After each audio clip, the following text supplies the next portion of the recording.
Hello friends, மலை சீரியலில் என்னதான் கோபம் இருந்தாலும் இந்த அளவுக்கு இந்த மாதிரி யாரும் இருக்கவே மாட்டாங்க. ஏன்னா ஒரு குழந்தைங்க மேலே போயிட்டு வெறுப்பை காட்டுறது, நம்மளோட குழந்தை நல்லா இருக்கணும், இன்னொரு குழந்தை நல்லா இருக்கக்கூடாது, எந்த ஒரு போட்டியிலும் தூக்கணும், ஜெயிக்கக்கூடாது அப்படின்னு சொல்லிட்டு இந்த தீபிகா இந்த மாதிரியெல்லாம் ஒரு போலீஸா இருந்துகிட்டு இந்த மாதிரி எல்லாம் ஒரு யோசனை வரவே கூடாது. நல்ல யோசனை தான், எல்லாம் சமம் தான், எல்லாம் ஜெயிக்கணும் அப்படின்னு சொல்லிட்டு நினைக்கணும். ஆனா இவங்க நம்ம மல்லி மேல இருக்கிற விரோதத்தை வச்சு நம்ம வெண்பாவையும் ஆயுசையும் பிரிச்சது மட்டும் இல்லாம அவங்க ரெண்டு பேருக்கும் உள்ள விரோதத்தையும் கலப்பி போட்டியை உண்டாக்கி இப்ப நம்ம வெண்பா அந்த போட்டியில கலந்துக்கவே கூடாது அப்படின்னு சொல்லிட்டு அதை மீறியும் கலந்துக்க வந்தாலுமே இந்த தீபிகா ஆளை வச்சு கடத்தி ரொம்பவே தப்பு பண்ணி இருக்காங்க.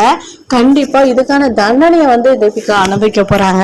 இது எல்லாமே நம்ம தீபனுக்கு ரொம்ப நல்லாவே தெரிஞ்சிடுச்சு. எப்படின்னு பாத்தீங்கன்னா, இந்த தீபிகாவே கால் பண்ணி இந்த மாதிரி வெண்பா கிடைச்சிட்டாளா அப்படின்ற மாதிரி.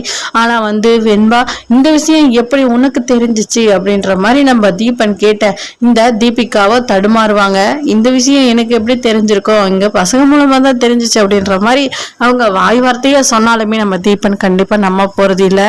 நம்ம இந்த போட்டிக்காக தான் நம்ம வெண்பாவை கடத்தி இந்த மாதிரி எல்லாம் பண்ணியிருக்கா தீபிகா அப்படின்றது நல்லாவே தெளிவா தீபனுக்கு புரிஞ்சிருச்சு. இதுக்கப்புறம் அவளை பிடிச்சா கண்டிப்பா நம்ம வெண்பாவை கண்டுபிடிச்சிடலாம் அப்படின்னு சொல்லிட்டு நினைச்சாலுமே நம்ம வெண்பா ஒரு பக்கம் அந்த கார்ல இருந்து இறங்கி தப்பிச்சு போயிடுறாங்க.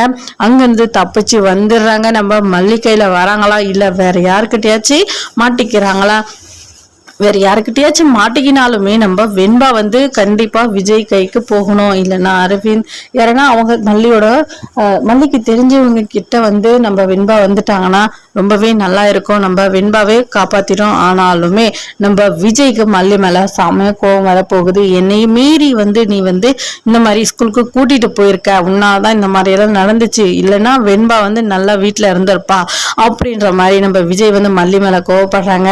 இதுல இந்த ராஜேஸ்வரிக்கு ரொம்பவே ஆனந்தம். இதனால வீட்டுல விரிசல்களும் சண்டை போடுவாங்க, பிரிவாங்க அப்படின்னு சொல்லிட்டு கனவு காண்டிட்டு இருக்காங்க. என்ன நடக்க போகுது, அவங்க நினைச்சபடி எல்லாம் நடக்குமான்றதை எல்லாம் பார்க்கலாமாங்க. இந்த வீடியோ பிடிச்சிருந்தா லைக் பண்ணுங்க, கமெண்ட் பண்ணுங்க, மறக்காம சப்ஸ்கிரைப் பண்ணிக்கோங்க.